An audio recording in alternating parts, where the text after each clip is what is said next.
ಮಕ್ಕಳ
ಬಂಧುವು ನೀನೆ ಬಳಗವು ನೀನೆ ತಂದೆಯು ನೀನೆ ತಾಯಿಯು ನೀನೆ ಬಂಧುವು ನೀನೆ ಬಳಗವು ನೀನೆ ಸಕಲವು ಎನಗೆ ಬಾಬಾ ನೀನೆ ಸಕಲವು ಎನಗೆ ಬಾಬಾ ನೀನೆ ತಂದೆಯು ನೀನೆ ತಾಯಿಯು ನೀನೆ ಬಂಧು ನೀನೆ ಬಳಗವು ನೀನೆ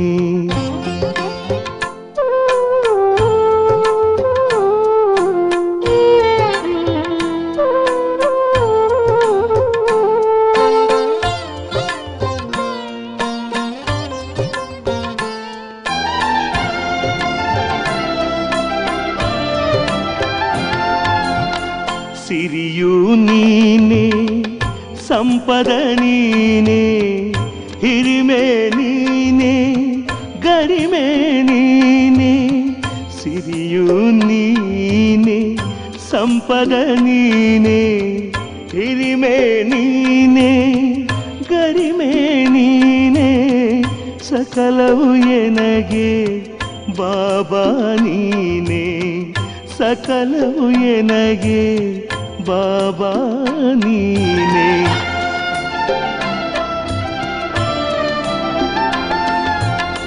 ಜ್ಞಾನವು ನೀನೆ ಮೌನವು ನೀನೆ ಜ್ಞಾನವು ನೀನೆ ಮೌನವು ನೀನೆ ಜ್ಯೋತಿಯು ನೀನೆ ಬೆಳಕು ನೀನೆ ಸಕಲವು ಎನಗೆ ಬಾಬಾ ನೀನೆ ಜ್ಯೋತಿಯು ನೀನೆ ಬೆಳಕು ನೀನೆ ಸಕಲವು ಎನಗೆ ಬಾಬಾ ನೀನೆ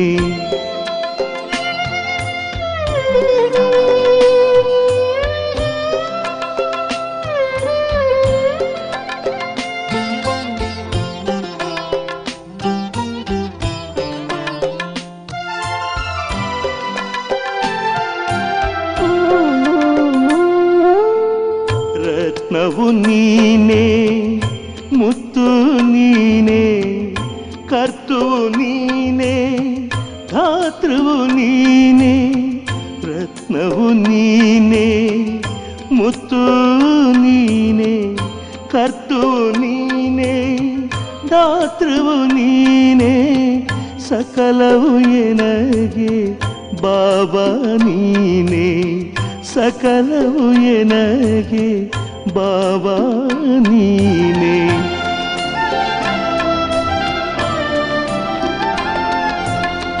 ಕಂದನು ನಾನು, ತಂದೆಯು ನೀನೇ, ಕಂದನು ನಾನು, ತಂದೆಯು ನೀನೇ.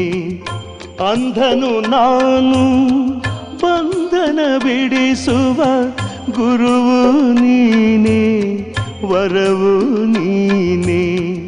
ಅಂಧನು ನಾನು, ಬಂಧನ ಬಿಡಿಸುವ ಗುರುವು ನೀನೇ, ವರವು ನೀನೇ.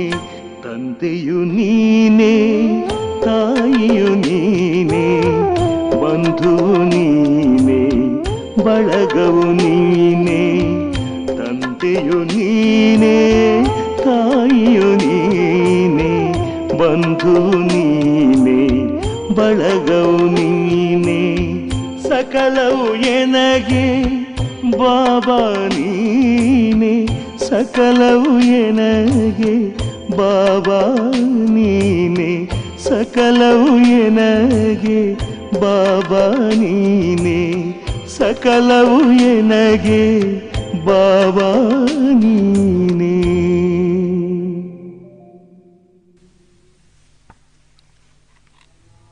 ಓಂ ಶಾಂತಿ.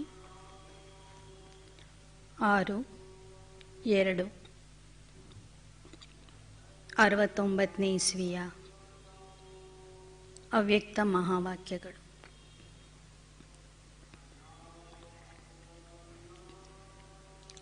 महिमा सुनना छोड़ो, महान बनो.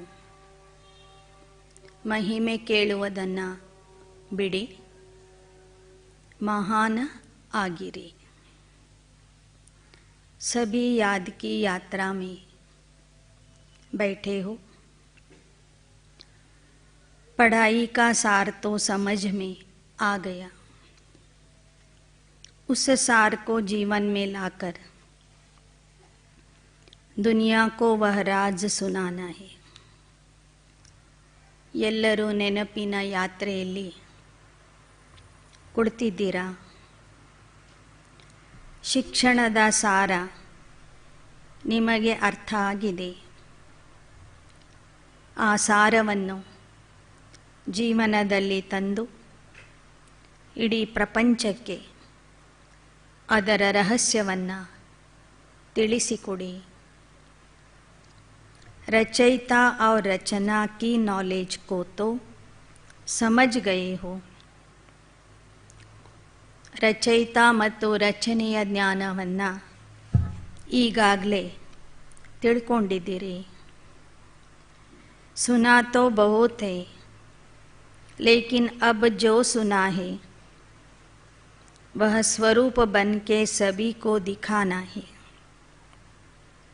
ಇಲ್ಲಿಯವರೆಗೆ ಸಾಕಷ್ಟು ಕೇಳಿದ್ದೀರಿ.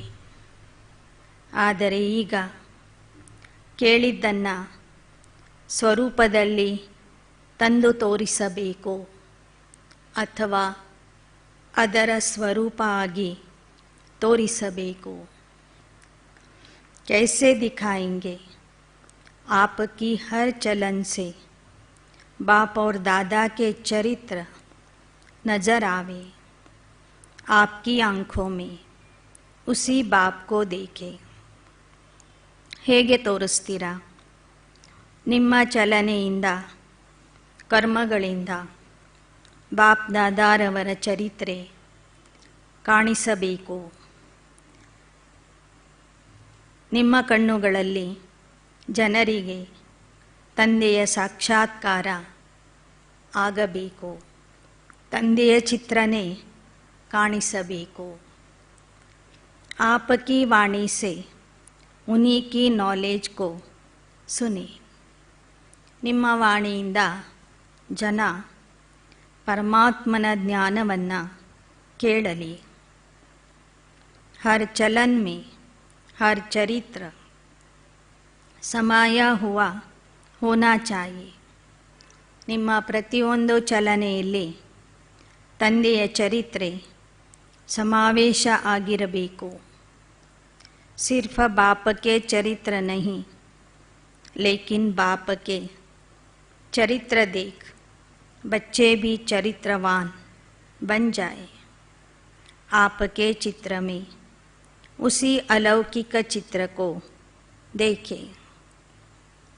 ಕೇವಲ ತಂದೆಯ ಚರಿತ್ರೆ ಮಾತ್ರ ಅಲ್ಲ, ತಂದೆಯ ಚರಿತ್ರೆಯಿಂದ ಚರಿತ್ರವಾನ ಆಗಿರುವಂತಹ ಮಕ್ಕಳನ್ನು ಜನ ನೋಡಲಿ। ನಿಮ್ಮ ಚಿತ್ರದಲ್ಲಿ ಪರಮಾತ್ಮನ अलौकिक चित्र ಅವರಿಗೆ ಕಾಣಿಸಲಿ।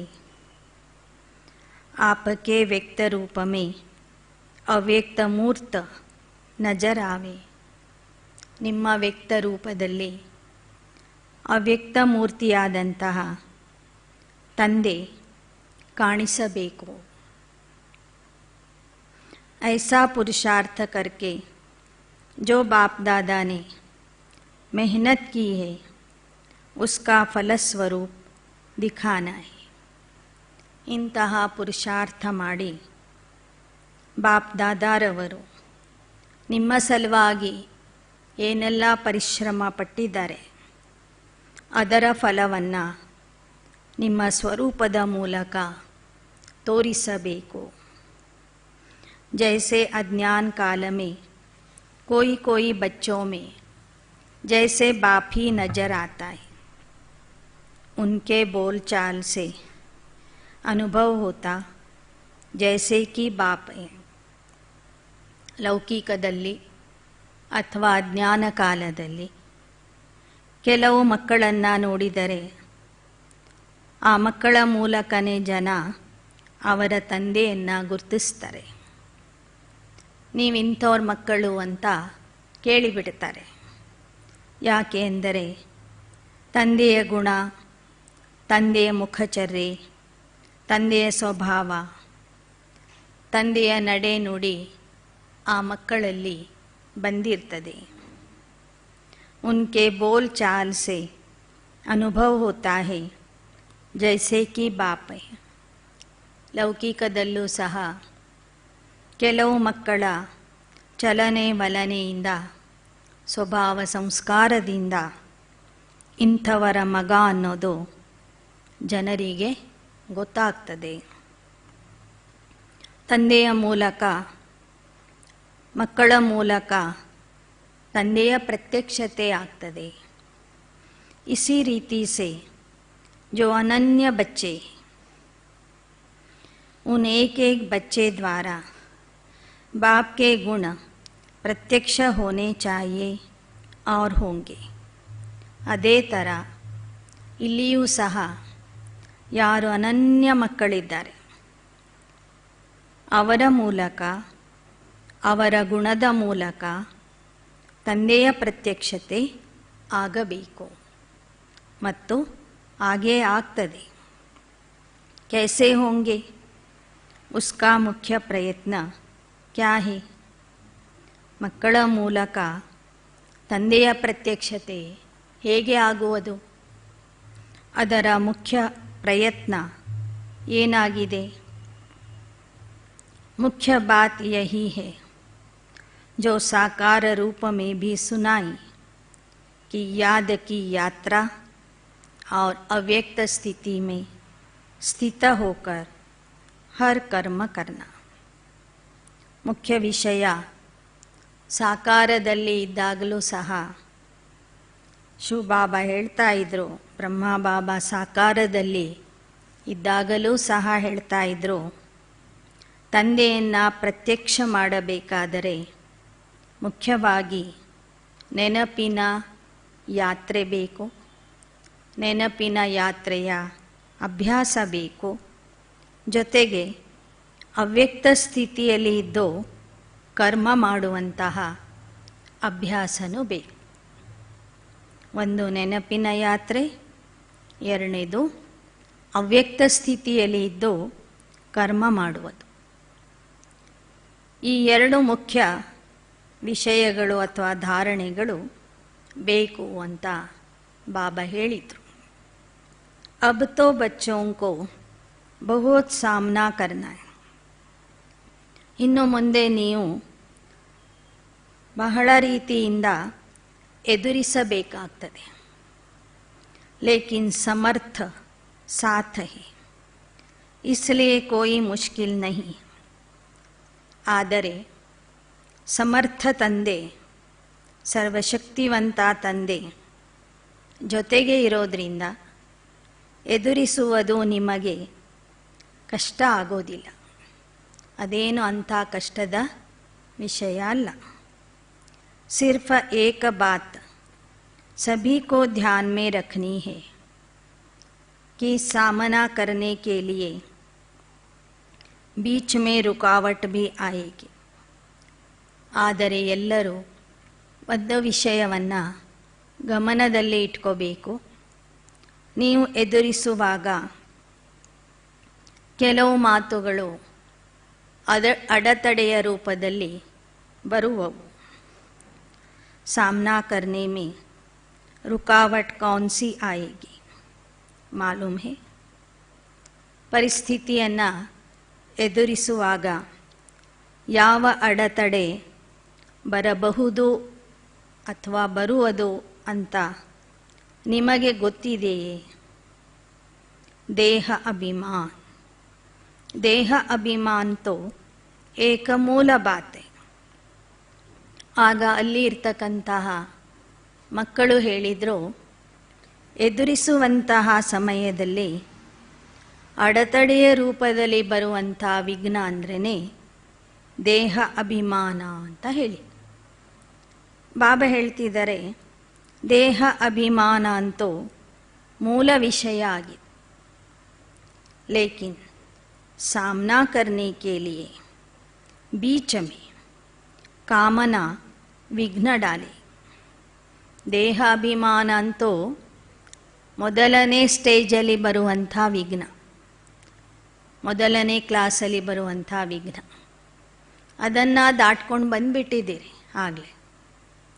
ಆದರೆ ಈಗ ಎದುರಿಸುವಾಗ ಬರುವ ವಿಘ್ನ ಅಂದರೆ ಕಾಮನೆ ಅಂತ ಹೇಳ್ತಾರೆ. ಇಚ್ಛೆಗಳು. ಕಾಮನಾ ವಿಘ್ನ ಡಾಲೇಗಿ. ಕೌನ್ಸಿ ಕಾಮನಾ? ಹಾಗಾದರೆ ಮಕ್ಕಳಲ್ಲಿ ಯಾವ ಕಾಮನೆ ಬರಬಹುದು? ಮೇರಾ ನಾಮ್ ಹೋ, ಮೈ ಐಸಾ, ಮೇರೆ ಸೆ ರಾಯ್ ಕ್ಯೋ ನಹೀ ಲಿ, ಮೇರಾ ಮೂಲ್ಯ ಕ್ಯೋ ನಹೀ ರಖಾ. ಸಂಘಟನೆಯಿಂದ ಕಾರ್ಯ ಮಾಡುವಾಗ ಮಕ್ಕಳಲ್ಲಿ ಇಂಥ ಇಚ್ಛೆಗಳು, ಕಾಮನೆಗಳು ಉತ್ಪನ್ನ ಆಗಬಹುದು. ಏನು ಅಂದರೆ, ಹೇಗೆಂದರೆ, ನನ್ನ ಹೆಸರು ಯಾಕೆ ಪ್ರಸಿದ್ಧಿ ಮಾಡ್ತಿಲ್ಲ, ನಾನು ಇಂಥ ಒಳ್ಳೆ ವ್ಯಕ್ತಿ, ಇಂಥ ಒಳ್ಳೆ ಪುರುಷಾರ್ಥಿ, ನನ್ನ ಸಲಹೆ ಯಾಕೆ ಕೇಳೋದಿಲ್ಲ, ಈ ಸಂಘಟನೆಯಲ್ಲಿ ನನಗೆ ಯಾಕೆ ಬೆಲೆ ಕೊಡೋದಿಲ್ಲ ಎನ್ನುವಂತಹ ಕಾಮನೆಗಳು ಮಕ್ಕಳಲ್ಲಿ ಬರುವವು. यह अनेक प्रकार की कामनाएं सामना करने में विघ्न रूप में आएगी. ಇಂಥ ಅನೇಕ ಪ್ರಕಾರದ ಕಾಮನೆಗಳು ಎದುರಿಸುವಾಗ ವಿಘ್ನ ರೂಪದಲ್ಲಿ ಬರುವವು. यह याद रखना है, हमको कोई कामना नहीं करनी है, सामना करना. ಆದರೆ ಸದಾ ನೆನ್ಪಿಟ್ಕೊಳ್ಳಿ, ನಾವು ಯಾವುದೇ ಕಾರಣದಿಂದ ಯಾವುದೇ ರೀತಿಯ ಇಚ್ಛೆಗಳನ್ನು, ಕಾಮನೆಗಳನ್ನು ಇಟ್ಕೊಂಡು ಸೇವೆ ಮಾಡಬಾರದು. ಆದರೆ ಬಂದಂಥ ವಿಘ್ನಗಳು, ಸಮಸ್ಯೆಗಳು, ಪರಿಸ್ಥಿತಿಗಳನ್ನು ಧೈರ್ಯದಿಂದ, ಸಮರ್ಥ ತಂದೆಯ ಸಹಾಯದಿಂದ ಎದುರಿಸಬೇಕು. अगर कोई कामना की तो सामना नहीं कर सके. ನಿಮ್ಮಲ್ಲಿ ಯಾವುದೇ ಪ್ರಕಾರದ ಕಾಮನೆ ಇತ್ತು ಅಂದರೆ ನೀವು ಪರಿಸ್ಥಿತಿಗಳನ್ನು ಧೈರ್ಯದಿಂದ ಎದುರಿಸಲು साध्यवागोदिल्ला. और अव्यक्त स्थिति में महान बनने के लिए एक बात जो कहते रहते वह धारण कर ली तो बहुत जल्दी और सहज अव्यक्त स्थिति में स्थित हो जाएंगे. इನ್ನು ಅವ್ಯಕ್ತ ಸ್ಥಿತಿಯಲ್ಲಿ ಇರುವುದಕ್ಕಾಗಿ ಒಂದು ವಿಷಯವನ್ನು ಬಾಬಾ ಧಾರಣೆ ಮಾಡಿಕೊಳ್ಳಿಕ್ಕೆ ಹೇಳಿದರು. ಅವ್ಯಕ್ತ ಸ್ಥಿತಿಯಲ್ಲಿ ಸ್ಥಿತ ಆಗಿ ಮಹಾನ ಆತ್ಮ ಆಗಬೇಕಾದ್ರೆ ಒಂದು ವಿಷಯದ ಧಾರಣೆ ಬೇಕು. और सहज अव्यक्त स्थिति में स्थित हो जाएंगे. वह कौन सी बात है? हम अभी मेहमान हैं. आ धाರಣೆ ಅಥವಾ ಆ ವಿಷಯ, ಆ ಮಾತು ಯಾವುದು ಅಂದರೆ ನಮಗೆ ನಾವು ಅತಿಥಿ ಅಂತ ತಿಳ್ಕೋಬೇಕು. क्योंकि आप सभी को भी वाया सूक्ष्म वतन होकर घर चलना है. ಯಾಕೆ ಅಂದರೆ ತಾವೆಲ್ಲರೂ ಸಹ ಸೂಕ್ಷ್ಮ ವತನದ ಮೂಲಕನೇ ಪರಮಧಾಮಕ್ಕೆ ಹೋಗಬೇಕಾಗಿದೆ. हम मेहमान हैं ऐसा समझने से महान स्थिति में स्थित हो जाए. ಯಾವಾಗ ನಿಮಗೆ ನೀವು ಅತಿಥಿ ಅಂತ ತಿಳ್ಕೊಳ್ತೀರಿ ಆಗ ಮಹಾನ ಸ್ಥಿತಿಯಲ್ಲಿ ಸ್ಥಿತ ಆಗಲಿಕ್ಕೆ ಸಾಧ್ಯವಾಗ್ತದೆ. महान स्थितिಯಲ್ಲಿ ಸ್ಥಿತ ಆಗಿಬಿಡ್ತೀರಿ. मेहमान के बजाय जरा भी एक शब्द में अंतर कर लिया तो गिरावट भी आ जाएगी. मेहमान ಎಂಬ ಶಬ್ದದ ಬದಲಾಗಿ ಅದರಲ್ಲಿ ಒಂದು ಅಕ್ಷರ ಏನಾದರೂ ನೀವು ವ್ಯತ್ಯಾಸ ಮಾಡಿಬಿಟ್ಟರೆ ನೀವು ಇಳಿಯುವ ಕಲೆಯಲ್ಲಿ ಬಂದ್ಬಿಡ್ತೀರಿ. वह कौन सा शब्द? मेहमान समझना है लेकिन महिमा में नहीं आना है. ಆ ಶಬ್ದ ಯಾವುದು? ನಿಮಗೆ ನೀವು ಮೆಹಮಾನ್ ಅಂದರೆ ಅತಿಥಿ ಅಂತ ತಿಳ್ಕೋಬೇಕು ವಿನಃ ನಮ್ಮ ಮಹಿಮೆ ನಡೀಲಿ ಅಂತ ಬಯಸಬಾರದು. ಎಲ್ಲರೂ ನಮಗೆ ಮಹಿಮೆ ಮಾಡಲಿ, ಗಾಯನ ಮಾಡಲಿ, ಹೊಗಳಲಿ ಅಂತ ಬಯಸಬಾರದು. ಮಹಿಮಾ ಮತ್ತು ಮೆಹಮಾನ್ ಅಕ್ಷರದಲ್ಲಿ ಸ್ವಲ್ಪ ವ್ಯತ್ಯಾಸ ಇದೆ. जरा सा अंतर है मेहमान और महिमा, लेकिन जरा सा अंतर भी अवस्था को बहुत नीचे ऊपर कर देता है. ಮಹಿಮೆಗೆ ಒಳಗಾಗಿ ಬಿಟ್ಟರೆ ನೀವು ಮಹಾನ ಆಗೋದಿಲ್ಲ.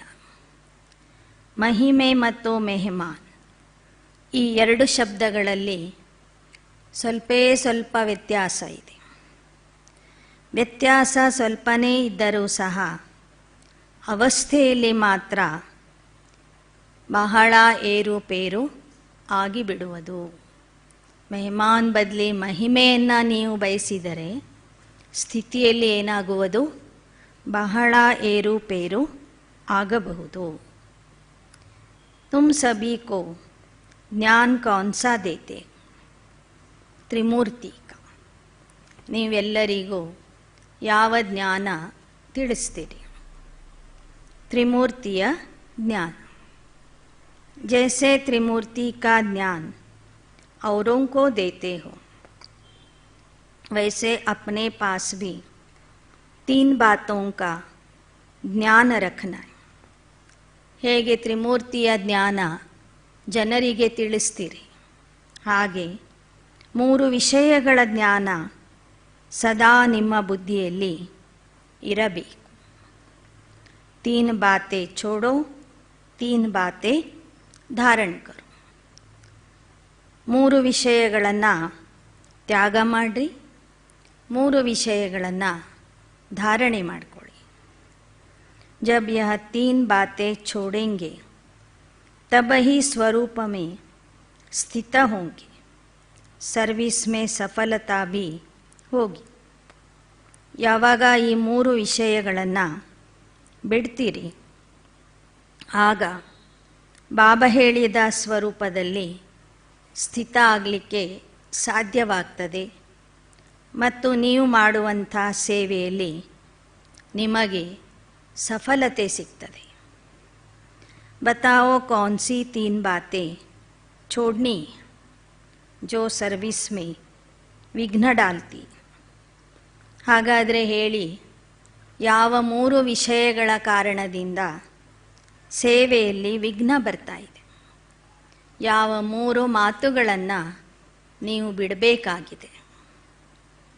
ಏಕತೋ ಕಭಿ ಭಿ ಕೋಯಿ ಬಹಾನಾ ನಹಿ ದೆ. ಮೊದಲನೇ ವಿಷಯ, ಯಾವುದೇ ಒಂದು ಸೇವೆ ಮಾಡುವಾಗ ಯಾರಾದರೂ ನಿಮಗೆ ಸೇವೆ ಹೇಳಿದರೆ ಅಲ್ಲಿ ನೀವು ನೆಪ ಹೇಳಬಾರ್ದು. ಈ ಕಾರಣದಿಂದ ಆಗೋದಿಲ್ಲ, ಆ ಕಾರಣದಿಂದ ಆಗೋದಿಲ್ಲ, ಹೀಗಿದ್ದರೆ ಹೀಗೆ ಮಾಡ್ತಿದ್ದೆ, ಹಾಗಿದ್ದರೆ ಹಾಗೆ ಮಾಡ್ತಿದ್ದೆ, ಈ ಥರ ಕಾರಣಗಳನ್ನು ಕೊಡಬಾರದು, ನೆಪ ಹೇಳಬಾರದು. दूसरा, कभी भी किससे सर्विस के लिए कहलाना नहीं. ಎರಡನೇದು, ಸೇವೆಗಾಗಿ ಬೇರೆಯವರಿಂದ ಹೇಳಿಸಿಕೊಳ್ಳಬಾರದು. 10 ಜನ ಹೇಳಿದರೂ ಒಮ್ಮೊಮ್ಮೆ ಬಾಬನ ಮಕ್ಕಳು ಆ ಸೇವೆ ಮಾಡೋದಿಲ್ಲ. ಆದರೆ ಬಾಬಾ ಹೇಳ್ತಾರೆ, ನೀವು ಯಾರಿಂದನೂ ಹೇಳಿಸ್ಕೊಳ್ಳೇಬಾರದು, ಮುರಳಿಯಿಂದನೇ ನೀವು ಅರ್ಥ ಮಾಡ್ಕೊಂಡು ಬಿಡಬೇಕು ಸೇವೆಯ ವಿಚಾರವನ್ನು. ತೀಸರಾ, ಸರ್ವಿಸ್ ಕರ್ತೆ ಕರ್ತೆ ಕಭಿ ಮುರ್ಜಾನಾ ನೈ. ಸೇವೆ ಮಾಡ್ತಾ ಮಾಡ್ತಾ ಒಮ್ಮೊಮ್ಮೆ ಮಕ್ಕಳು ಬಾಡಿ ಹೋಗ್ತಾರೆ, ಖಿನ್ನ ಆಗಿಬಿಡ್ತಾರೆ, ಸಣ್ಣ ಸಣ್ಣ ವಿಷಯಕ್ಕೆ ಬೇಸರ ಮಾಡ್ಕೊಳ್ತಾರೆ. ಆ ಥರನೂ ಬೇಸರ ಮಾಡ್ಕೋಬಾರದು. बहाना, कहलाना और मुरझाना, यह 3 बातें छोड़नी. ನೆಪ ಹೇಳುವುದು, ಸೇವೆಗಾಗಿ ಹೇಳಿಸಿಕೊಳ್ಳುವುದು ಮತ್ತು ಬಾಡಿ ಹೋಗುವುದು, ಖಿನ್ನ ಆಗುವುದು, ಈ 3 ಮಾತುಗಳನ್ನು ನೀವು ಬಿಡಬೇಕಾಗಿದೆ. और फिर कौन सी 3 बातें धारण करनी.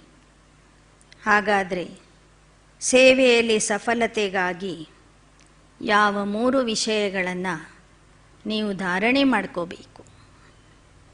ಏಕ ತ್ಯಾಗ, दूसरा तपस्या, तीसरा सेवा. यह 3 बातें धारणा में चाहिए. ಬಾಬಾ ಹೇಳಿದ ಸ್ಥಿತಿಗೆ ನೀವು ತಲುಪಬೇಕಾದ್ರೆ ಮೊದಲನೇದು ತ್ಯಾಗ ಬೇಕು, ಎರಡನೇದು ತಪಸ್ಸು, ನೆನಪಿನ ಯಾತ್ರೆಯ ಅಭ್ಯಾಸ ಬೇಕು, ಮೂರನೇದು ಸೇವೆ ಮಾಡಬೇಕು. ಈ 3 ವಿಷಯಗಳ ಧಾರಣೆ ನಿಮ್ಮಲ್ಲಿ ಇರಬೇಕು. ತ್ಯಾಗ, ತಪಸ್ಸು, ಸೇವೆ. तपस्या अर्थात याद की यात्रा और सर्विस के बिना भी जीवन ही नहीं बन सकती. इन दोनों बातों की सफलता त्याग के बिना नहीं हो सकती. ತಪಸ್ಸು ಅಂದ್ರೇನೆ ನೆನಪಿನ ಯಾತ್ರೆ, ಸೇವೆ ಅಂದ್ರೇನೆ ಬ್ರಾಹ್ಮಣ ಜೀವನದ ಶ್ವಾಸ, ಜೀವನದ ಆಧಾರ. ಈ 2 ವಿಷಯಗಳಲ್ಲಿ ಸಫಲತೆ ಬೇಕು ಅನ್ನೋದಾದರೆ ತ್ಯಾಗದ ವಿನಃ ಸಫಲತೆ ಸಿಗೋದಿಲ್ಲ. ನೆನಪಿನ ಯಾತ್ರೆ ಮತ್ತು ಸೇವೆಯಲ್ಲಿ ಸಫಲತೆ ಬೇಕು ಅನ್ನೋದಾದರೆ ಮೊದಲು त्याग ಬೇಕು. अगर इन तीनों बातों की धारणा हुई तो क्या बन जाए. ಈ 3 ವಿಷಯಗಳನ್ನು ನೀವು ಧಾರಣೆ ಮಾಡಿಕೊಂಡ್ರೆ ಏನಾಗ್ತೀರಿ? जो आपका गायन है ना, ವಹಿ ಸ್ವರೂಪ ಬಂಜಾಯ್. ನಿಮ್ಮ ಗಾಯನ ಏನಿದೆ ಅಲ್ವಾ, ಆ ಗಾಯನದ ಸ್ವರೂಪ ಆಗಿಬಿಡ್ತೀರಿ. यहाँ आबू में भी आपका गायन है, किस रूप में और कौन सा रूप का यादगार है. ಇಲ್ಲಿ ಮೌಂಟ್ ಆಬೂದಲ್ಲಿ ನಿಮ್ಮ ಸ್ಮರಣಾರ್ಥವಾಗಿ ಒಂದು ಗಾಯನ ನಡೀತಾ ಇದೆ. ಯಾವ ರೂಪದಲ್ಲಿ ನಿಮ್ಮ ಸ್ಮಾರಕ ಆಬೂ ಪರ್ವತದಲ್ಲಿ ಸ್ಥಾಪನೆ ಆಗಿದೆ, ಸ್ಮರಣಾರ್ಥವಾದ ಕುರುಹು ಯಾವುದಾಗಿದೆ. तपस्या के साथ साथ और भी कोई मुख्य रूप का यादगार है. जिन्होंने दिलवाड़ा मंदिर ध्यान से देखा होगा उन्हें याद होगा. ಆಬೂ ಪರ್ವತದಲ್ಲಿರುವಂತಹ ದಿಲ್ವಾಡ ಮಂದಿರ, ಜೈನ ದೇವಾಲಯವನ್ನು ಯಾರೆಲ್ಲರೂ ಗಮನ ಕೊಟ್ಟು ನೋಡಿದ್ದೀರಿ ಅವರಿಗೆ ಅದು ಕಾಣಿಸ್ತದೆ. ಅಲ್ಲಿರುವಂಥ ತಪಸ್ವಿಗಳೆಲ್ಲ ನೀವಾಗಿದ್ದೀರಿ. ಅಲ್ಲಿ ತೋರಿಸಿರುವಂತಹ ತಪಸ್ವಿ ಮೂರ್ತಿಗಳು ಅಂದರೆ ಸಂಗಮ ಯುಗದ ತಂದೆಯ ಮಕ್ಕಳಾದಂತಹ ಯೋಗಿಗಳು, ತಪಸ್ವಿಗಳ ಸ್ಮಾರಕ ಅದಾಗಿದೆ. ಆ ಮೂರ್ತಿಗಳಲ್ಲಿ ಮತ್ತೇನು ತೋರಿಸಿದ್ದಾರೆ? ಜೈಸೆ ತಪಸ್ವಿ ಹೇ तो त्रिनेत्री भी, त्रिनेत्री के साथ साथ याद त्रिमूर्ति की. ಅಲ್ಲಿ ಏನು ಮೂರ್ತಿಗಳನ್ನು ತೋರಿಸಿದ್ದಾರೆ, 108 ತಪಸ್ವಿ ಮೂರ್ತಿಗಳನ್ನು ತೋರಿಸಿದ್ದಾರೆ. ಆ ಪ್ರತಿಯೊಂದು ಮೂರ್ತಿಯ ಹಣೆಯ ಮಧ್ಯದಲ್ಲಿ ಆತ್ಮದ ಚಿಹ್ನೆಯನ್ನು ತೋರಿಸಿದ್ದಾರೆ. ಕೆಲವು ಮೂರ್ತಿಗಳ ಹಣೆಯ ಮಧ್ಯದಲ್ಲಿ ಬಂಗಾರದ ತಿಲಕ ಇಟ್ಟಿದ್ದಾರೆ, ಕೆಲವು ಮೂರ್ತಿಗಳ ಹಣೆಯ ಮಧ್ಯದಲ್ಲಿ ಬೆಳ್ಳಿಯ ತಿಲಕ ಇಟ್ಟಿದ್ದಾರೆ, ಕೆಲವು ಮೂರ್ತಿಗಳ ಹಣೆಯ ಮಧ್ಯದಲ್ಲಿ ಕೆಂಪು ಬಣ್ಣದ ತಿಲಕ ಇಟ್ಟಿದ್ದಾರೆ, ಕೆಲವು ಮೂರ್ತಿಗಳ ಹಣೆಯ ಮಧ್ಯದಲ್ಲಿ ವಜ್ರಗಳು ಅಥವಾ ರತ್ನಗಳ ತಿಲಕನೂ ಇಟ್ಟಿದ್ದಾರೆ. ಇದನ್ನು ನೀವು ಗಮನಿಸಿರಬೇಕು ಅಂತ ಬಾಬಾ ಹೇಳ್ತಿದ್ದಾರೆ. ಯಾರು ಗಮನ ಕೊಟ್ಟು ಆ ದೇವಾಲಯ ನೋಡಿದ್ದೀರಿ ಅವರಿಗೆ ಆ ತಪಸ್ವಿ ಮೂರ್ತಿಗಳ 3ನೇ ನೇತ್ರ ಅಂದರೆ ಆತ್ಮನನ್ನು ಏನು ತೋರಿಸಿದ್ದಾರೆ ಅವರು, ಅದು ಸಹ ನೋಡಿರ್ತಾರೆ ಮಕ್ಕಳು. ಜೈಸೆ ತಪಸ್ವಿ ಹೇ ವೈಸೆ ತ್ರಿನೇತ್ರಿ, ತೋ ಜೈಸಾ ಯಾದಗಾರ್ ಹೇ ತ್ರಿನೇತ್ರಿ ಕಾ. ಅವರವರ ಅವಸ್ಥೆಯ ಅನುಸಾರವಾಗಿ ಕೆಲವರಿಗೆ ಬೆಳ್ಳಿಯ ತಿಲಕ, ಕೆಲವರಿಗೆ ಬಂಗಾರದ ತಿಲಕ, ಕೆಲವರಿಗೆ ರತ್ನಗಳ ತಿಲಕ ಭಕ್ತರು ಅಲ್ಲಿ ಇಟ್ಟಿದ್ದಾರೆ ಅವರ ಹಣೆಯ ಮಧ್ಯದಲ್ಲಿ. ಅದು ನಿಮ್ಮ ತ್ರಿನೇತ್ರಿ ಸ್ವರೂಪದ ಗಾಯನ ಆಗಿದೆ. ಐಸಾ ಬನನಾ ಹೇ. ಈಗ ನೀವು ಆ ಥರ ಆಗಬೇಕು. ತೀಸರಾ ನೇತ್ರ ಕೌನ್ಸಾ ಹೈ? 3ನೇ ನೇತ್ರ ಯಾವುದು? ಜ್ಞಾನಕ, ಜ್ಞಾನದ್ದು. ಯಾರು ಆ 3ನೇ ನೇತ್ರ ನಿರಂತರವಾಗಿ ತೆರೆದಿಟ್ಕೊಂಡಿರ್ತಾರೆ ಅವರದ್ದು ವಜ್ರ ಸಮಾನವಾಗಿ ಹೊಳಿತಿರ್ತದೆ ಆತ್ಮ. ಯಾರು ಆಗಾಗ ಮುಚ್ಚೋದು ತೆಗೆಯೋದು ಮಾಡ್ತಿರ್ತಾರೆ ಅವ್ರದ್ದು ಸಾಧಾರಣ ಗಂಧ ಇಟ್ಟು ಅಥವಾ ಕುಂಕುಮ ಇಟ್ಟು ತೋರಿಸಿರ್ತಾರೆ ತಿಲಕನ. ಹೀಗೆ ಬಾಬಾ ಹೇಳ್ತಾರೆ, ಅವರವರ ಸ್ಥಿತಿಯ ಅನುಸಾರವಾಗಿ ಅಲ್ಲಿರುವಂಥ ತಪಸ್ವಿಗಳಿಗೆ ತಿಲಕದ ಕುರುಹನ್ನು ತೋರಿಸಿದ್ದಾರೆ. ಜ್ಞಾನ ಕಾ ತೀಸರಾ ನೇತ್ರ यादगार के रूप में दिखाया है.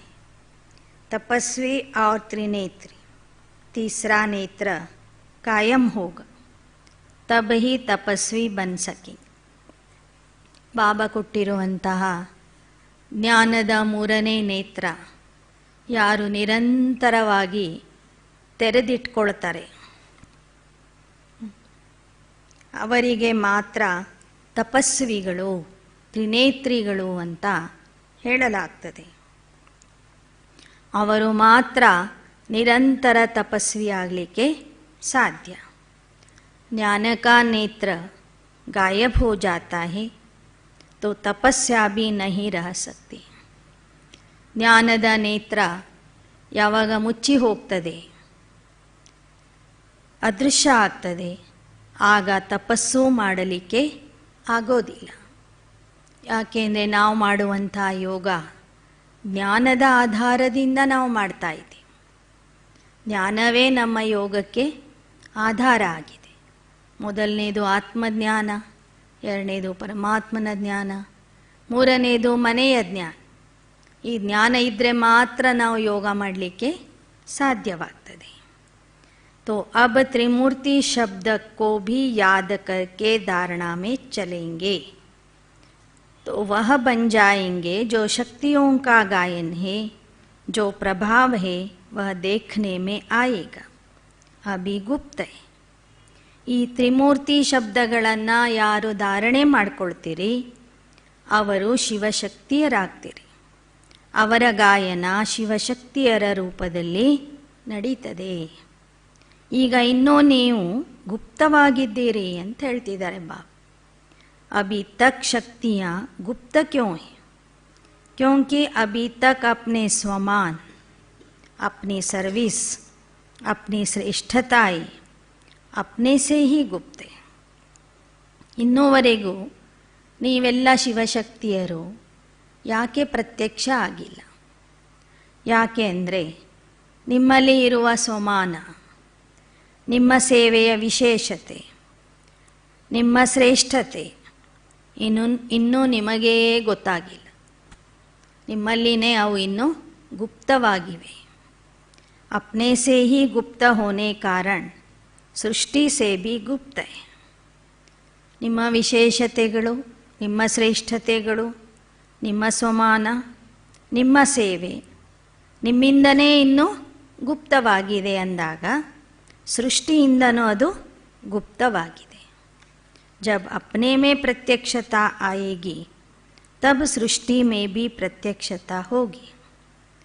ಯಾವಾಗ ನಿಮ್ಮಲ್ಲಿ ಇರುವ ವಿಶೇಷತೆಗಳು, ಶಕ್ತಿಗಳು, ಶ್ರೇಷ್ಠತೆಗಳನ್ನು ನೀವು ಗುರುತಿಸ್ಕೊಳ್ತೀರಿ ಮತ್ತು ಅದನ್ನು ಕಾರ್ಯರೂಪದಲ್ಲಿ ತರ್ತೀರಿ, ಆಗ ಶಿವಶಕ್ತಿಯರ ಪ್ರತ್ಯಕ್ಷತೆ ಈ ಜಗತ್ತಿನಲ್ಲಿ ಆಗ್ತದೆ ಅಂತ ಬಾಬೂರು ಹೇಳ್ತಿದ್ದಾರೆ. ಅಚ್ಚಾ, ಓಂ ಶಾಂತಿ. ಈ ಮುರಳಿಯ ಅರ್ಧ ಭಾಗ ನಾಳೆ ದಿನದ ಸಂಜೆ ಕ್ಲಾಸಲ್ಲಿ ಕೇಳೋಣ. ಇದು 6/2/69 ಇಸ್ವಿಯ ಅವ್ಯಕ್ತ ಮುರಳಿ ಇತ್ತು. ಅಚ್ಚಾ, ಓಂ ಶಾಂತಿ.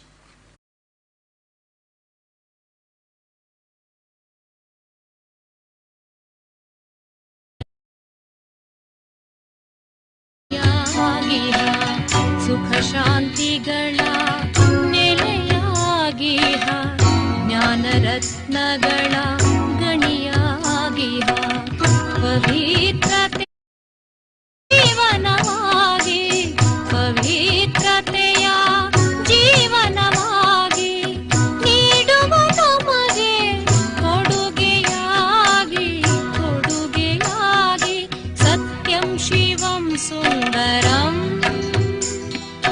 ಸತ್ಯಂ ಶಿವಂ ಸುಂದರಂ, ಸತ್ಯಂ ಶಿವಂ ಸುಂದರಂ, ಸತ್ಯಂ ಶಿವಂ ಸುಂದರಂ.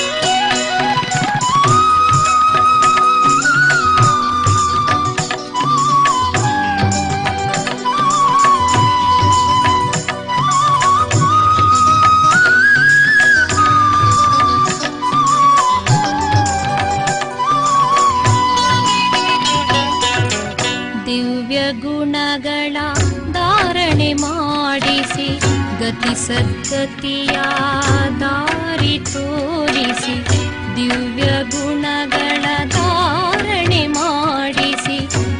ಸದ್ಗತಿಯ ದಾರಿ ತೋರಿಸಿ ಕಡಲಿನ ಕವಡೆಯ ರತ್ನವ ಮಾಡುವ ಕಡಲಿನ ಕವಡೆಯ ರತ್ನವ ಮಾಡುವ ಕಲಿಸುವ ಮಂತ್ರ ಮನ್ಮನಾಭವ ಮನ್ಮನಾಭವ ಸತ್ಯಂ ಶಿವಂ ಸುಂದರಂ ಸತ್ಯಂ ಶಿವಂ ಸುಂದರಂ ಸತ್ಯಂ ಶಿವಂ ಸುಂದರಂ ಸತ್ಯಂ ಶಿವಂ ಸುಂದರಂ ಶಿವನೇ ಸತ್ಯ ಶಿವನೇ ಸುಂದರ ಅವನ ನೆನಪು ಮಧುರ ಮಧುರ ಶಿವನೇ ಸತ್ಯ ಶಿವನೇ ಸುಂದರ ಅವನ ನೆನಪು ಮಧುರ ಮಧುರ ಸತ್ಯಂ ಶಿವಂ ಸುಂದರಂ ಸತ್ಯಂ ಶಿವಂ ಸುಂದರಂ ಓಂ ಶಾಂತಿ ಶಾಂತಿ ಓಂ ಶಾಂತಿ ಓಂ ಶಾಂತಿ ಶಾಂತಿ ಓಂ ಶಾಂತಿ ಓಂ ಶಾಂತಿ ಶಾಂತಿ ಓಂ ಶಾಂತಿ ಓಂ ಶಾಂತಿ ಶಾಂತಿ ಓಂ ಶಾಂತಿ ಓಂ ಶಾಂತಿ ಶಾಂತಿ ಓಂ ಶಾಂತಿ ಓಂ ಶಾಂತಿ ಶಾಂತಿ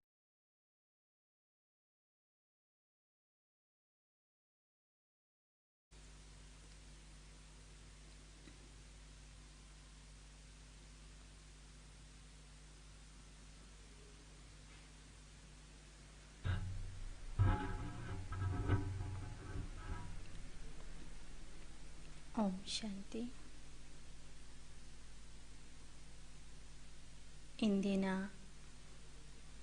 ಯೋಗಾಭ್ಯಾಸದಲ್ಲಿ ಮಧುಬನದ 4 ಧಾಮಗಳ ಯಾತ್ರೆಯ ಅನುಭವ ಮಾಡೋಣ.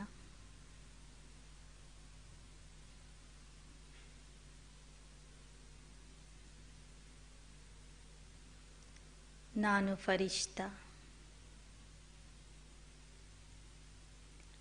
ಈ ಸ್ಥೂಲ ದೇಹದಿಂದ ಭಿನ್ನವಾಗಿ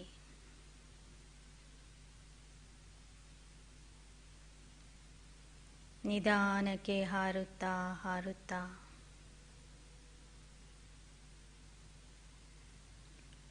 ಆಕಾಶ ಮಾರ್ಗದ ಮೂಲಕ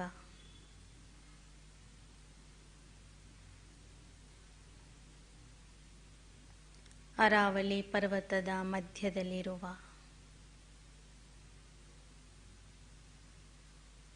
ನನ್ನ ಮಧುರ ಮನೆ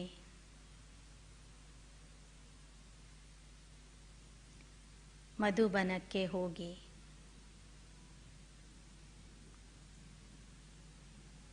ತಲುಪುತ್ತಿದ್ದೇನೆ. ನಿಧಾನಕ್ಕೆ ನಾನು ಫರಿಷ್ಠ ಕೆಳಗೆ ಇಳಿತಾ ಇಳಿತಾ ಪಾಂಡವ ಭವನದ ಅಂಗಳದಲ್ಲಿ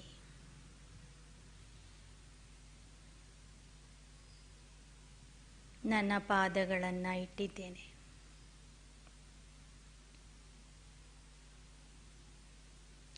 ನನ್ನ ಎದುರಿಗೆ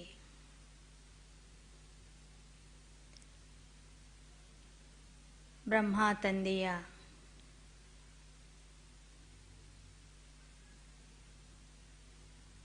ಚರಿತ್ರೆಯ ಸ್ಮಾರಕವಾದಂತಹ ಶಾಂತಿ ಸ್ತಂಭ ನನಗೆ ಕಾಣುತ್ತಿದೆ.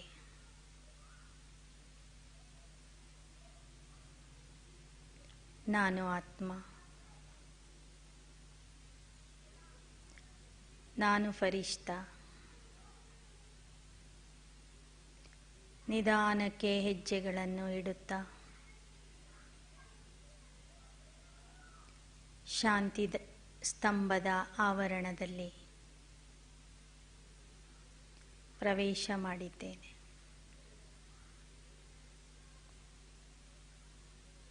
ಆ ಶಾಂತಿಯ ಸ್ತಂಭದಲ್ಲಿ ನನಗೆ ಫರಿಷ್ಠಾ ರೂಪದಲ್ಲಿ ಇರುವ ಬಾಪ್ ದಾದಾರವರು ಕಾಣುತ್ತಿದ್ದಾರೆ.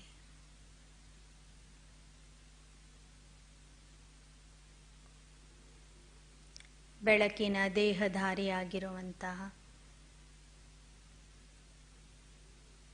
ಬಾಪ್ ದಾದಾರವರು ನನಗೆ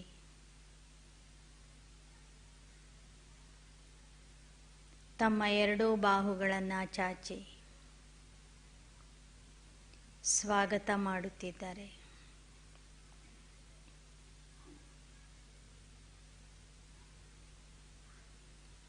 ತಂದೆಯ ಮಹಾವಾಕ್ಯಗಳನ್ನು ನೆನ್ಪು ಮಾಡಿಕೊಳ್ಳಿ. ಮಕ್ಕಳೇ, ನಿಮಗೆ ಶಕ್ತಿ ಬೇಕು ಅನ್ನೋದಾದರೆ ನನ್ನ ಶಾಂತಿ ಸ್ತಂಭಕ್ಕೆ ಬನ್ನಿ ಅಂತ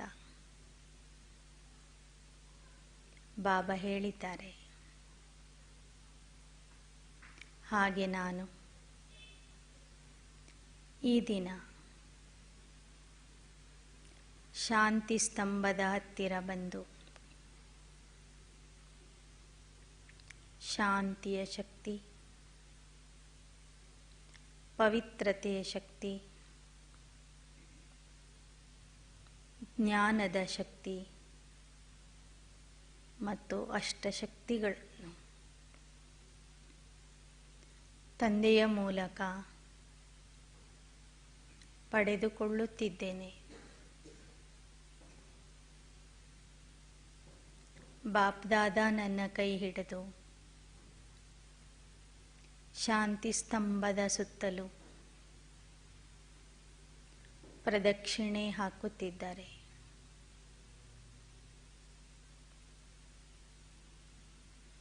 ಅನುಭವ ಮಾಡ್ರಿ.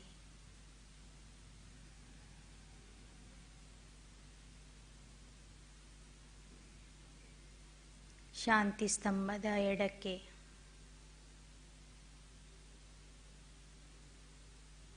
ಪವಿತ್ರತೆಯ ಸ್ತಂಭ ಇದೆ,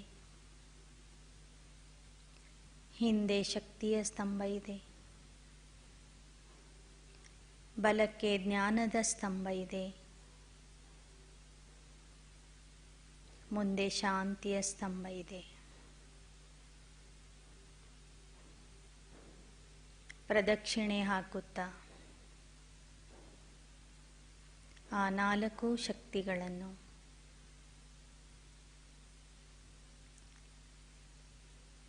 ಶಾಂತಿ ಸ್ತಂಭದಲ್ಲಿಯೇ ನಿಂತಿರುವಂತಹ ಬಾಪ್ ದಾದಾರವರಿಂದ ಸಂಪೂರ್ಣವಾಗಿ ನಾನು ಪಡೆದುಕೊಳ್ಳುತ್ತಿದ್ದೇನೆ.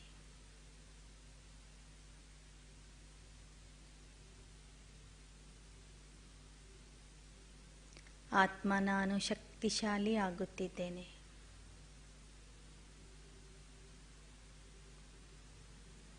ಬಾಪ್ ದಾದಾರವರು ತಮ್ಮ ವರದಾನಿ ಹಸ್ತಗಳನ್ನು ನನ್ನ ತಲೆಯ ಮೇಲಿಟ್ಟು ಸರ್ವಶಕ್ತಿಗಳನ್ನು ನನಗೆ ಕೊಡುತ್ತಿದ್ದಾರೆ.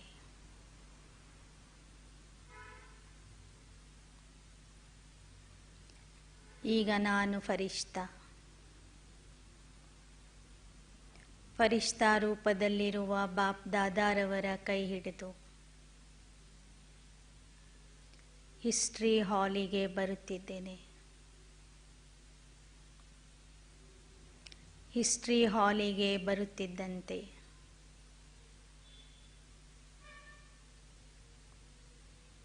ಬಾಪ್ ದಾದಾರವರು ಅಲ್ಲಿರುವ ಪೀಠದ ಮೇಲೆ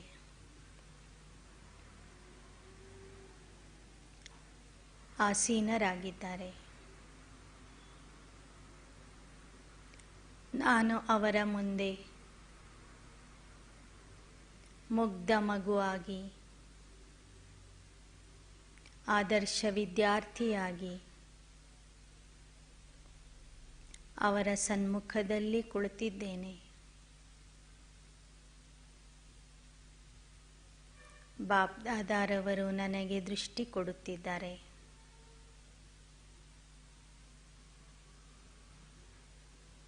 ಅನುಭವ ಮಾಡ್ರಿ.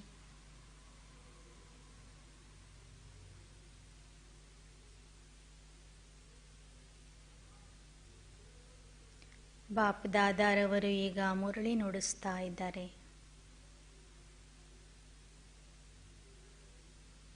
ನೀವು ಅದನ್ನು ಪ್ರೀತಿಯಿಂದ ಆಲಿಸುತ್ತಿದ್ದೀರಿ.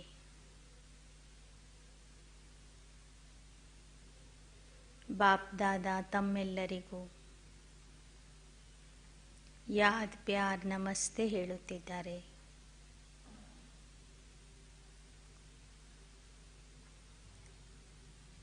ನಿಮ್ಮ ಬಾಯಲ್ಲಿ ಪ್ರಸಾದವನ್ನು, ಟೋಲಿಯನ್ನು ಇಡುತ್ತಿದ್ದಾರೆ.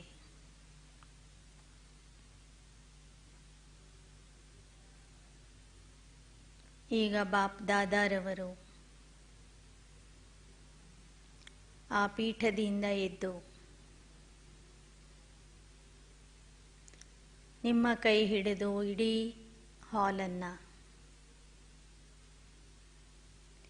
ಹಾಲಲ್ಲಿ ಇರುವ ಎಲ್ಲ ಭಾವಚಿತ್ರಗಳನ್ನು ನಿಮಗೆ ತೋರಿಸುತ್ತಿದ್ದಾರೆ.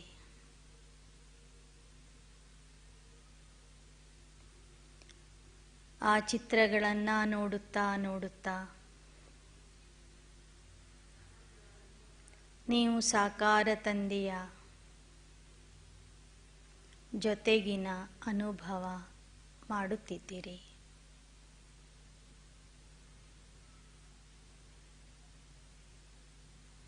ಬಾಪ್ ದಾದಾರವರ ಮಹಾವಾಕ್ಯವನ್ನು ನೆನ್ಪು ಮಾಡಿಕೊಳ್ಳಿ. ಮಕ್ಕಳೇ, ನಿಮಗೆ ವ್ಯರ್ಥದಿಂದ ಮುಕ್ತಿ ಬೇಕು ಅನ್ನೋದಾದರೆ ನನ್ನ ಹಿಸ್ಟ್ರಿ ಹಾಲಿಗೆ ಬನ್ನಿ ಎಂದು ಬಾಪ್ ದಾದಾ ಮಕ್ಕಳಿಗೆ ಕರೆ ನೀಡಿದ್ದಾರೆ.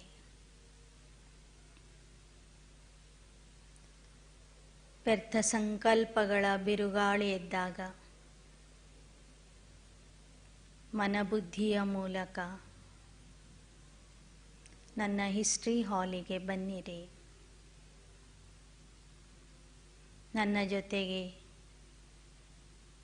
ಅಲ್ಲಿ ಬಂದು ಆಟ ಆಡಬಹುದು, ಊಟ ಮಾಡಬಹುದು,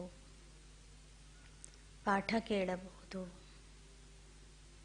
ನಿಮ್ಮ ವ್ಯರ್ಥವನ್ನು ಮರಿಬಹುದೆಂದು ಬಾಬಾ ತಿಳಿಸಿಕೊಟ್ಟಿದ್ದಾರೆ. ಹಾಗೆ ನಾನು ಈ ದಿನ ಹಿಸ್ಟ್ರಿ ಹಾಲಲ್ಲಿ ಬಾಪ್ ದಾದಾರವರ ಜೊತೆಗೇ ಇದ್ದು ವ್ಯರ್ಥದಿಂದ ಸಂಪೂರ್ಣ ಮುಕ್ತನಾಗಿದ್ದೇನೆ. ಸಮರ್ಥ ಆತ್ಮ ಆಗಿದ್ದೇನೆ.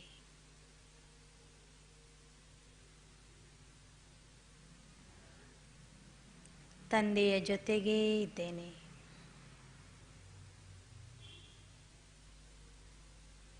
ಈಗ ಬಾಪ್ ದಾದಾರವರು ನನ್ನ ಕೈ ಹಿಡಿದು ನನಗೆ ತಮ್ಮ ವಿಶೇಷ ಕೊಠಡಿಗೆ ಕರೆದುಕೊಂಡು ಹೋಗುತ್ತಿದ್ದಾರೆ.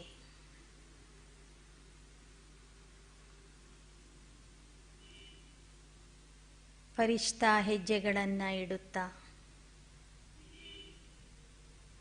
ನಾನು ಹಾಗೂ ಬಾಪ್ ದಾದಾರವರ ಕೊಠಡಿಗೆ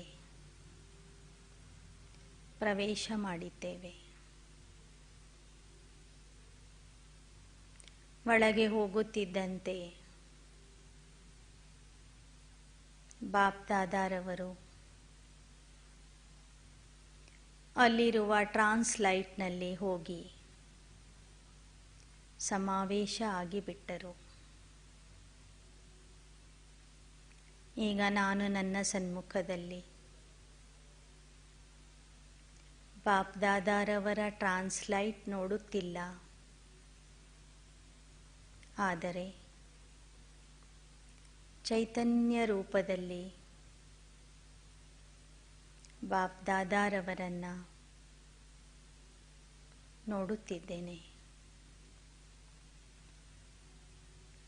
ತಂದೆಯ ಮಹಾವಾಕ್ಯಗಳನ್ನು ನೆನ್ಪು ಮಾಡಿಕೊಳ್ಳಿ. ಮಕ್ಕಳೇ, ಸಮಾನ ಸ್ಥಿತಿಯ ಅನುಭವ ಮಾಡಬೇಕಾದರೆ ಮಧುಬನದಲ್ಲಿ ಇರುವ ನನ್ನ ರೂಮಿಗೆ ಬನ್ನಿ ಎಂದು ಬಾಬಾ ಕರೆ ನೀಡಿದ್ದಾರೆ. ಆ ರೀತಿಯಲ್ಲಿ ನಾನೀಗ ಬಾಪ್ ದಾದಾರವರ ಸನ್ಮುಖದಲ್ಲಿ ಇದ್ದೇನೆ. ಬಾಪ್ ದಾದಾ ನನಗೆ ತಮ್ಮ ವರದಾನಿ ಹಸ್ತಗಳನ್ನು ತಲೆಯ ಮೇಲೆ ಇಟ್ಟು, ಮಗು ನನ್ನ ಸಮಾನ, ನಿರಾಕಾರಿ, ನಿರ್ವಿಕಾರಿ, ನಿರಹಂಕಾರಿ ಭವದ ವರದಾನ ಕೊಡುತ್ತಿದ್ದಾರೆ. ತಮ್ಮ ಸಮಾನ ಆಗುವ ವಿಶೇಷ ಶಕ್ತಿಗಳನ್ನು ತಮ್ಮ ವರದಾನಿ ಹಸ್ತಗಳಿಂದ ನನ್ನಲ್ಲಿ ತುಂಬುತ್ತಿದ್ದಾರೆ. 2 ನಿಮಿಷ ಅನುಭವ ಮಾಡಿರಿ. ಟ್ರಾನ್ಸ್ಲೈಟಲ್ಲಿ ಚೈತನ್ಯ ಬಾಪ್ ದಾದಾರವರು ಕುಳಿತಿದ್ದಾರೆ. ತಮ್ಮ 2 ವರದಾನಿ ಹಸ್ತಗಳನ್ನು ನನ್ನ ಮಸ್ತಕದ ಮೇಲೆ ಇಟ್ಟಿದ್ದಾರೆ. ಆ ಹಸ್ತಗಳ ಮೂಲಕ ಶಕ್ತಿಯ ಪ್ರವಾಹ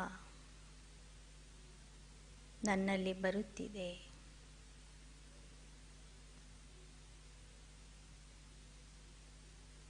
ನಾನು ಬಾಪ್ ದಾದಾರವರ ಸಮಾನ ಸ್ಥಿತಿಯ ಅನುಭವ ಮಾಡುತ್ತಿದ್ದೇನೆ.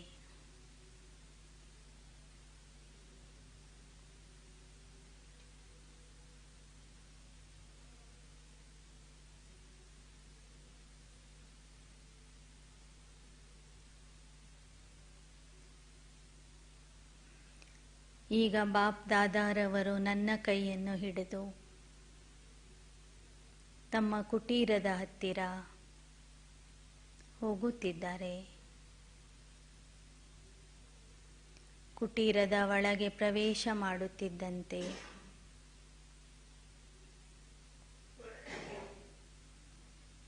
ಬಾಪ್ ದಾದಾರವರು ತಮ್ಮ ಹಾಸಿಗೆಯ ಮೇಲೆ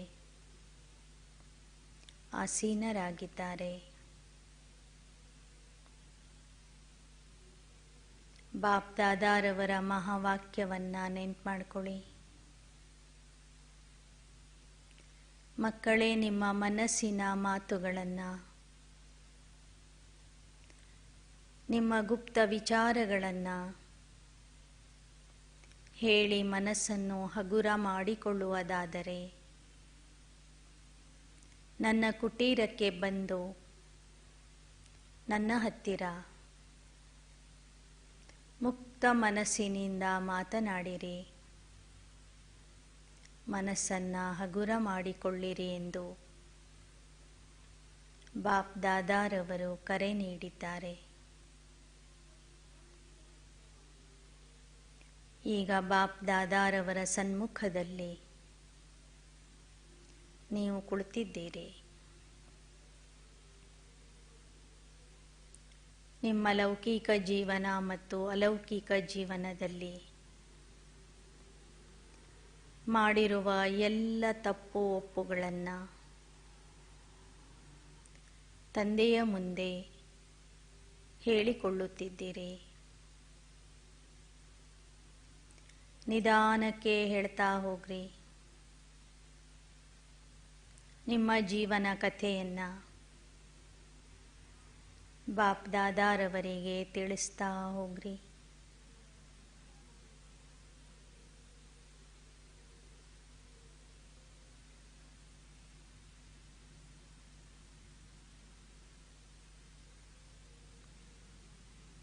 ಅನುಭವ ಮಾಡಿರಿ. ನೀವು ಹೇಳುವ ಎಲ್ಲ ಮಾತುಗಳನ್ನು ಬಾಪ್ ದಾದಾರವರು ಬೇಸರವಿಲ್ಲದೆ ಪ್ರೀತಿಯಿಂದ ಆಲಿಸುತ್ತಿದ್ದಾರೆ.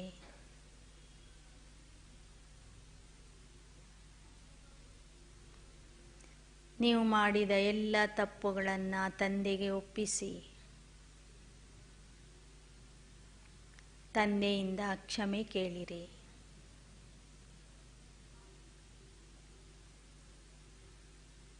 ಬಾಪ್ ದಾದಾರವರು ನಿಮಗೆ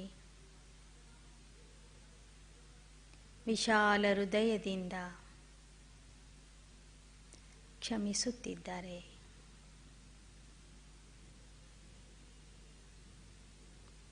ನಿಮ್ಮ ಕಣ್ಣಲ್ಲಿ ಪಶ್ಚಾತ್ತಾಪದ ಕಣ್ಣೀರು ಬಂದಿದೆ. ಬಾಪ್ ದಾದಾರವರು ತಮ್ಮ ಹಸ್ತದಿಂದ ಆ ಕಣ್ಣೀರನ್ನು ಒರೆಸುತ್ತಿದ್ದಾರೆ.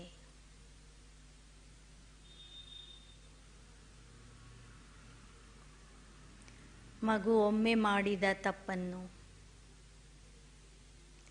ಜೀವನದಲ್ಲಿ ಮತ್ತೊಮ್ಮೆ ಮಾಡಬೇಡ ಎಂದು ನಿಮಗೆ ಎಚ್ಚರಿಕೆ ನೀಡುತ್ತಿದ್ದಾರೆ.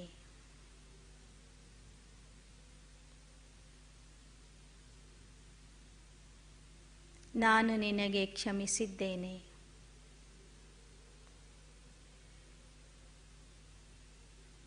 ನೀನು ಚಿಂತಿಸಬೇಡ, ನಾನಿದ್ದೇನೆ ಎಂದು ನನ್ನ ಬೆನ್ನು ತಟ್ಟುತ್ತಾ ನನಗೆ ಸಾಂತ್ವನ ನೀಡುತ್ತಿದ್ದಾರೆ.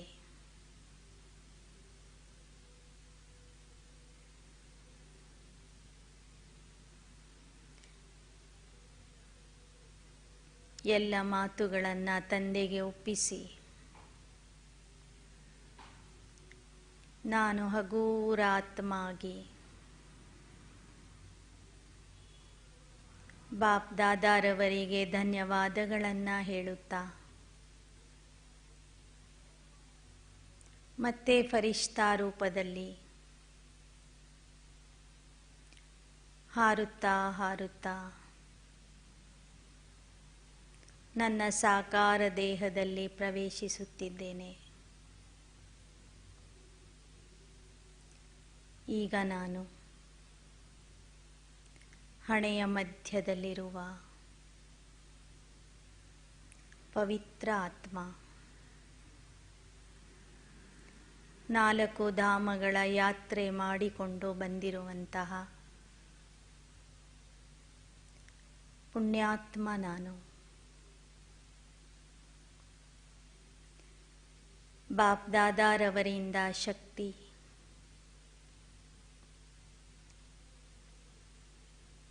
ವ್ಯರ್ಥದಿಂದ ಮುಕ್ತ ಆಗುವ ಸಾಮರ್ಥ್ಯ, ತಂದೆಯ ಸಮಾನ ಆಗುವ ಶಕ್ತಿಯನ್ನು ಹಾಗೂ ಮನಸ್ಸಿನ ಮಾತುಗಳನ್ನು ತಂದೆಗೆ ಒಪ್ಪಿಸಿ ಭಾರಮುಕ್ತ ಆಗಿ ಬಂದಿರುವಂತಹ ಶಕ್ತಿಯನ್ನು ಪಡೆದುಕೊಂಡು ಬಂದಂತಹ ಆತ್ಮ ನಾನು. ಓಂ ಶಾಂತಿ ಶಾಂತಿ ಶಾಂತಿ.